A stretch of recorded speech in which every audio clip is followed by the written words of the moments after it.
Happy Friday, everybody. James Hancock here. Just watched episode 2 of season 1 of Titans, an episode very appropriately titled Hawk and Dove. And the strangest thing is happening to me, but I think I'm absolutely falling in love with this show.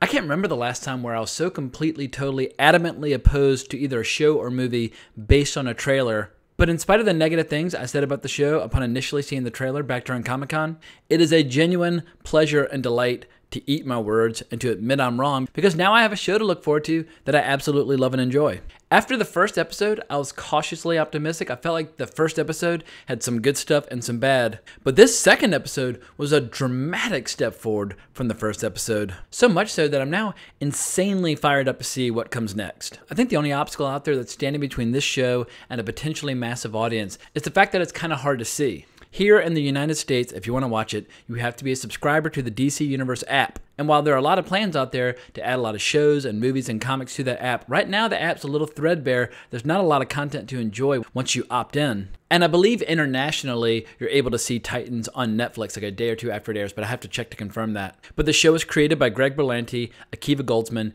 and Geoff Johns. And as I mentioned in my review for the first episode, I'm not necessarily that big a fan of Greg Berlanti. The shows that he produces for television, I just feel like are geared toward a much more innocent sensibility than what I'm seeking. Akiva Goldsman is a screenwriter who's absolutely hit and miss, but Geoff Johns is definitely one of the biggest powerhouse writers that has emerged at DC probably in the last 20-25 years. And while I can't say for certain which of these three creators deserves the lion's share of the credit for the direction the show is taking, all I can say is that the final product is incredibly entertaining. And the timing of this show couldn't be more perfect for me, because in recent years, I've been finding myself slowly but surely drifting away from mainstream comics at Marvel and at DC.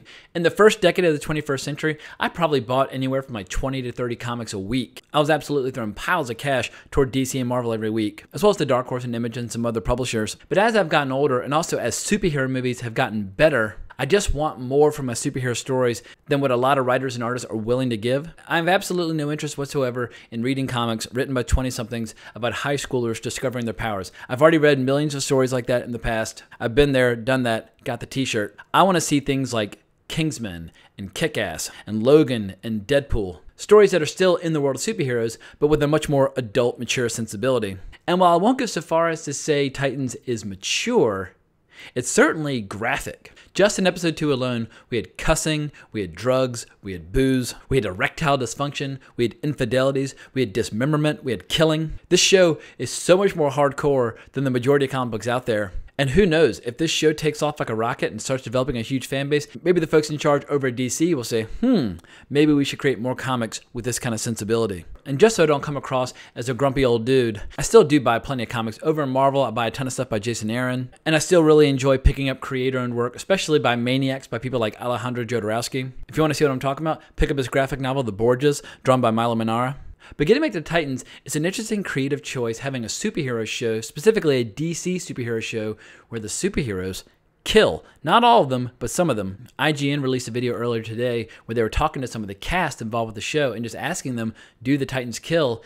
And I'd say a little half or more of the actors were like, oh, absolutely. Like, was this even like up for discussion or open to debate? Because historically in the world of DC Comics, there are two major superheroes who absolutely frown upon the idea of killing: Batman and Superman. Alongside Wonder Woman, Batman and Superman are the biggest superstars that DC's ever produced. And it reminds me of an interesting ethical debate in the pages of Kingdom Come, the classic by Mark Waid and Alex Ross, where Superman's desperately trying to prevent the end of the world, and Wonder Woman has decided that it's time to whip out the sword and the shield and the armor, and that killing is absolutely necessary. But it'll be interesting to see what kind of ripple effect this creative decision has on the rest of the DC universe, and what role it might have played in the schism between Dick Grayson and his mentor, Batman. Because in the context of this show, superheroes have been around for quite some time. And if you haven't watched this show yet, basically this is a DC universe that's totally cut off from anything you might see on TV today. It has nothing to do with Supergirl, Flash, Arrow, Legends of Tomorrow, Gotham, and it has absolutely nothing to do with the movies that you see in the DC Extended Universe in cinemas,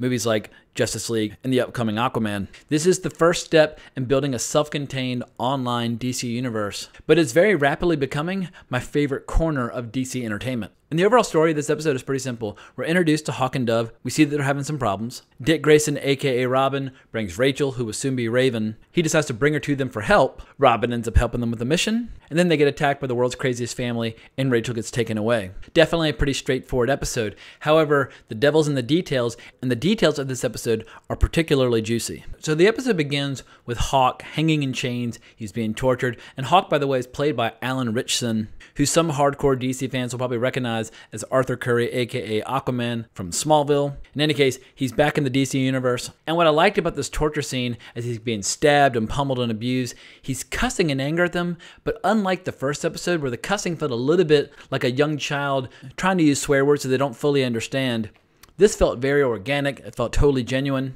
And the bad guy has a pair of scissors, and he's threatening to cut off Hawk's dick. I don't know if that's ever been explored in Smallville or Justice League Unlimited or any DC show to think of. When you start talking about castration, clearly the show is taking a step into unknown territory, but I'm all for it. Luckily, Dove arrives to save him and takes out the bad guys, and Dove is played by the lovely Minka Kelly. And I have to pause and say, in their costumes, they both look insanely cool. It's a weird thing where a show that's edgy and dark and going into graphic territory, you would assume they would try to do a more grounded, stripped down version of the costumes, but I love the fact that with Hawk and Dove, they go all in. They completely embrace the most comic booky version of their costumes possible, which is something I've been craving, something that completely embraces its comic book roots, but at the same time, is unafraid to go into much more mature territory. And Hawk and Dove have absolutely incredible chemistry in this. It's interesting, though, how the episode chose to avoid the traditional political debates that Hawk and Dove have had in the past. It's much more a contrast in personalities. Hawk is mean, Hawk is brutish, Dove is very sweet, very gentle. They're both totally badass in combat. They just have very different dispositions, but they're also intensely in love. But Hawk, he's starting to fall on some hard times. He's got a lot of injuries. We see him in the bathtub, and Alan Ritchson looks every inch a superhero. He's absolutely jacked and shredded and swollen, but he's sitting in the bathtub, giving himself injections, taking pills, swigging booze. He's doing everything he can to kill the pain. Because as we come to learn, he's had multiple concussions, he's had a herniated disc, he's had a bunch of fractures. His body's basically falling apart. But what Hawk and Dove really want to do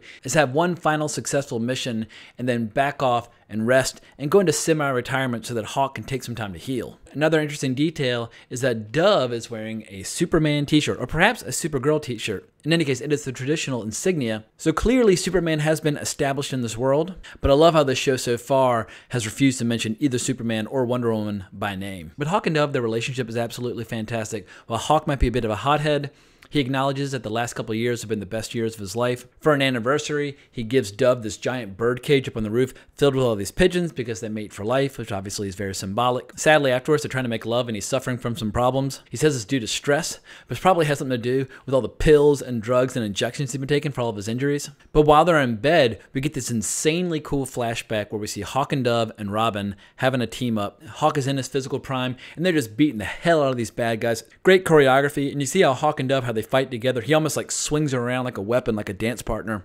And Robin admits to these defying Batman's orders, hanging out with them. Hawk and Dove are kind of like the bad boy and girl. But as the flashback ends, we see an interesting detail. There's a picture of Hawk and Dove and Robin and a girl that we don't recognize. She's not in costume. Whether or not she'll turn out to be Huntress or Black Canary or Batgirl, whatever the case might be. But something tells me that's a tease for later episodes. But speaking of that flashback, in the fight scene, there is blood splattering all over the place. Come to think of it, in pretty much every fight scene in this episode, we see tons of blood, which is kind of a shock when it comes to mainstream superheroes. If you go see a Marvel movie, they're all PG-13, and while you might see death and you might see armies fighting and you might see all sorts of crazy things happening, almost never do you see blood. I can remember people calling out Captain America the Winter Soldier because there are scenes of people with machine guns shooting each other and there was no blood. So it's interesting seeing Titans absolutely lean into the blood for dramatic effect, because if Robin hits somebody, you see splatter on the wall, almost like a horror movie. And speaking of Robin, we cut back to him in Ohio. He and Rachel are getting coffee, and he tells her that he's taking her to see some friends.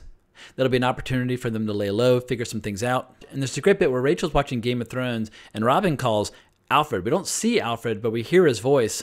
And Robin's basically asking for some financial assistance from him. But I love how by withholding the images or withholding dialogue of Batman, it actually feeds and fuels the mythic side of Batman. Batman should be used in small doses because when he is, he's much more of a figure of myth and legend. And when and if this show ever actually does decide to show him in a flashback or even in the present day, it's going to have maximum impact because of the anticipation that's been building. But the main villains of this episode are a cast of characters that I've never seen before. They're called the Nuclear Family. They first made their appearance in Outsiders #1 back in 1985. That's not Batman and the Outsiders. It's just a comic called Outsiders by Mike Barr and Jim Aparo. But the version we see in the show is quite different from the comics. It's basically a Leave It to Beaver, very squeaky clean family, but they get activated to go hunt down Raven. But we see them pumping all these injections into their arms. They're basically getting all jacked up and empowered and arming themselves with all sorts of crazy weapons.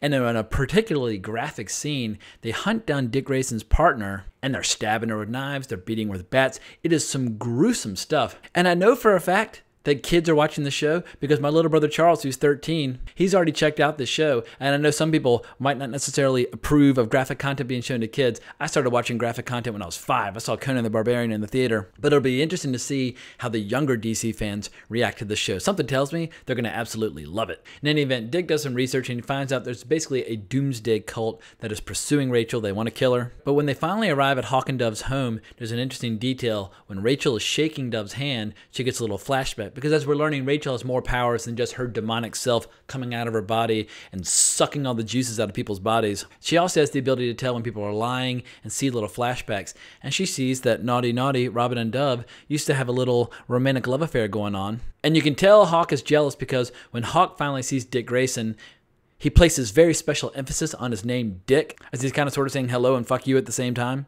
Dick's hoping that Hawk and Dove will take in Rachel for a while because Dick feels like he is uniquely unprepared to look after a kid. He warns Dove that he's become a much darker person in the years since they last saw each other. Hawk and Robin actually even get into a little bit of a tussling match because Hawk is jealous and a hothead by nature, and Raven manages to split them up by just doing this giant demonic shriek, and even Hawk is impressed. But as they've been planning all along, Hawk and Dove finally go through their plan to take down a local bad guy, and we see they're absolutely getting their butts kicked. They're outnumbered, they're outgunned. It's cool seeing Dove in combat, how she basically uses her feathers as like a bulletproof shield to protect Hawk when he's being fired upon. And sure enough, the same bad guy from the opening comes out, and he pulls out that pair of scissors, and once again, he threatens to cut off Hawk's dick.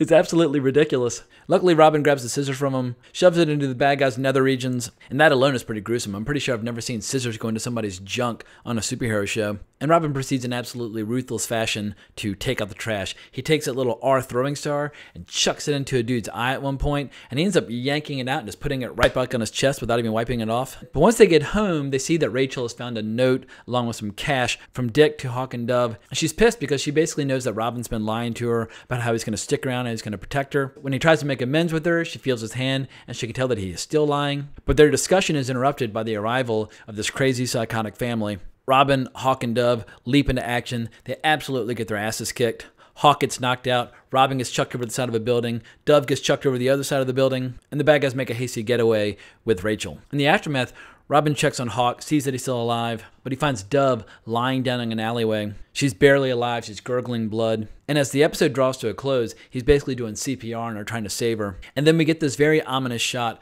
of a raven flying into frame. So something tells me that Hawk and Dove will both be way too injured to help Robin pursue these psychos in the next episode, which hopefully will be an opportunity for Beast Boy and Starfire to enter the equation. Neither Starfire nor Beast Boy made an appearance in this episode, but obviously they are part of the main quartet that makes up this team for the show. But during the opening credits, when it says Titans, I noticed there were a lot of different faces kind of flashing through the letters. While Raven, Starfire, Beast Boy, and Robin will probably make up the core of the team, something tells me that this show is basically going to be a revolving membership episode by episode, which I'm absolutely thrilled by because it'll give them a chance to play with so many more characters within the DC universe. So as you can gather from the enthusiasm in my voice, I'm absolutely loving this show now. All my skepticism and cynicism from the first episode and from the atrocious marketing campaign have all been erased. And now I'm just thrilled for the next 8 weeks to have a cool show to look forward to, and more importantly, yet another show, Doom Patrol, coming out in 2019, as well as Titans Season 2. So I'm all in on the DC Universe. I'm a very happy customer. If you like DC Comics, definitely get a subscription and check it out. But if you enjoyed this recap and review, please consider subscribing to my channel. If I missed or overlooked anything crucial about DC Comics history or just the DC Universe in general, definitely let me know in the comments below or give me a shout on Twitter at Colbrax. But I can't thank you enough for watching my video. I really appreciate it. But more importantly, onwards and upwards.